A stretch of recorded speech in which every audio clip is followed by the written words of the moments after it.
Mesdames et messieurs, bonjour. Merci de nous retrouver sur acodi.com pour vous informer.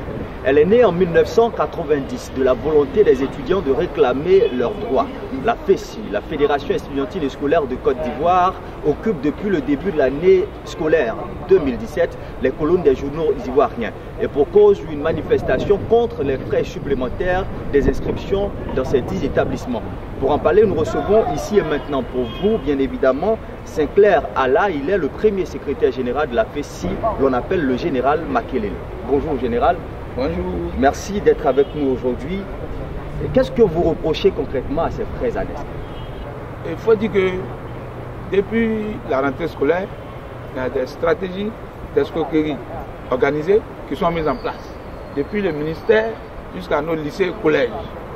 Parce que, écoutez-moi, on parle d'une inscription, mais pour la même rentrée, un même élève ne peut pas faire 2 inscriptions. Le ministère a dit publiquement sur les chaînes nationales que les inscriptions dans les lycées et collèges de Côte d'Ivoire sont à 6 000 francs et les inscriptions se font en ligne. Alors, à notre grande surprise, des frais additionnels, comme je vous ai dit, de fonds d'escroquerie ou des véreux, certains chefs d'établissement, c'est que nous appelons communément ennemis de l'école ivoirienne, qui empêchent nombreux d'élèves, nombreux de parents à scolariser les enfants parce qu'ils n'ont pas de moyens. Parce que ces frais-là vont de 10 000 à 20 à 40 000.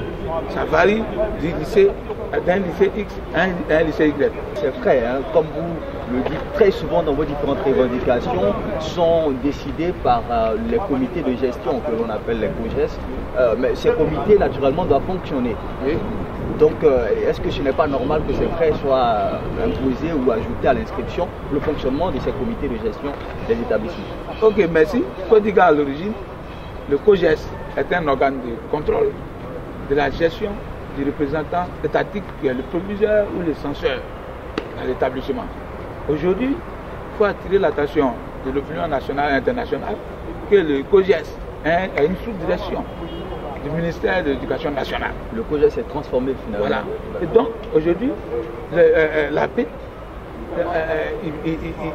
il prend part à la partie. Et donc, il y a problème.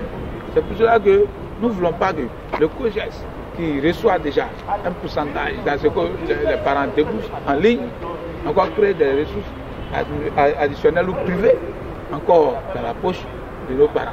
D'accord. Dans une déclaration hier sur les antennes de la radiodiffusion télévision ivoirienne, M.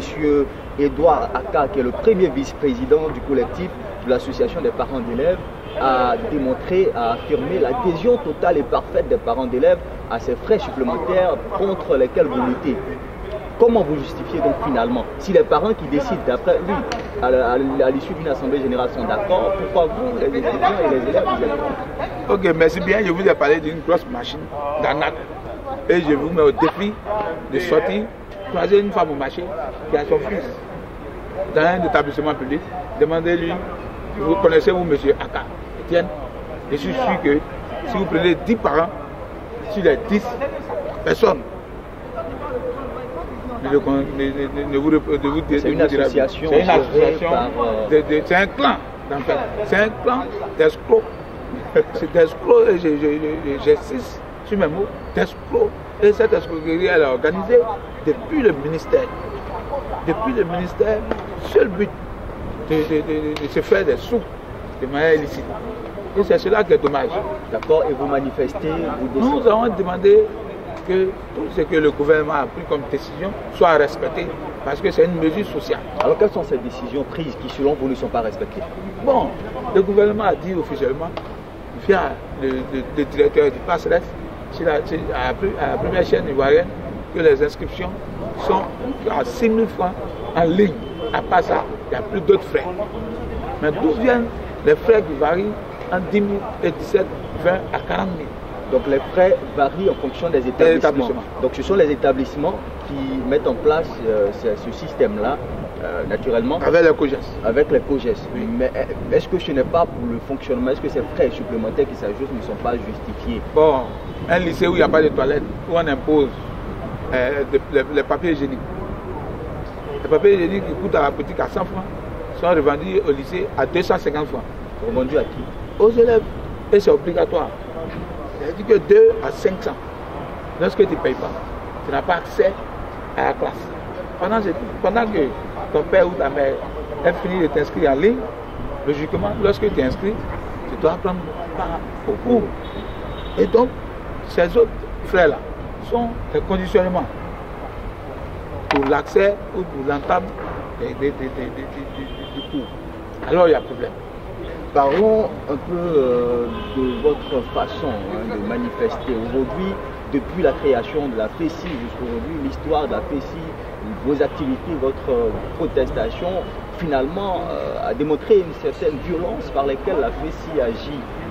Est-ce qu'il n'y a pas une autre façon de démontrer ou de manifester votre mécontentement ou votre opposition à une décision prise par le ministère de l'Éducation nationale? Merci bien. Je voudrais vous prendre en ligne, au mot, s'il vous plaît. D'accord. Vous avez dit que la façon dont la FESI manifeste, il y a beaucoup de violence. Je voudrais qu'on situe l'origine de la violence. Où des gens, des étudiants et des élèves qui sont vêtus de blanc, qui font une marche pacifique. Et dans cette marche se trouvent des lacrymogènes, des tirs, des blessés à balles réelles.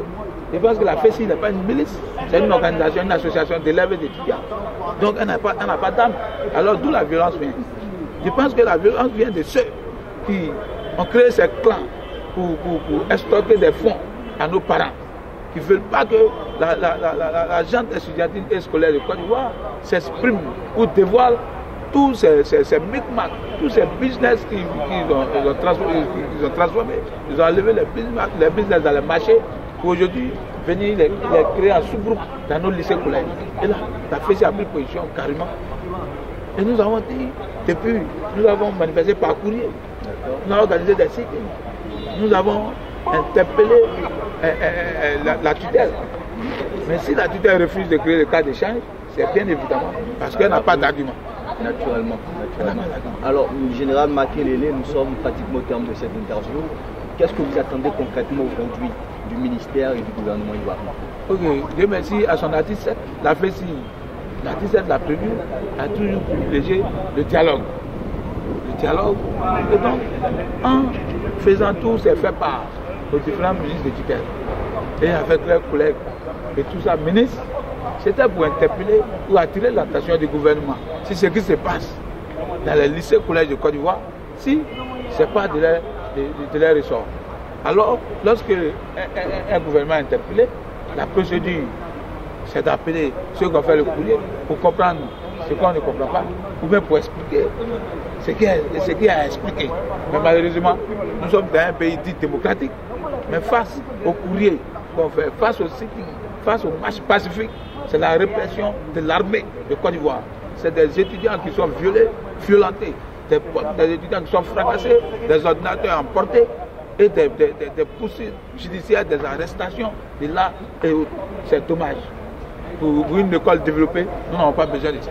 Merci beaucoup, c'est dommage, selon monsieur le premier secrétaire général de la FESI. Mesdames et messieurs, merci de nous avoir suivis et espérons que des mesures idoines seront prises pour que l'école ivoirienne soit un modèle dans la sous-région et pour une Côte d'Ivoire émergente d'ici à l'horizon 2020.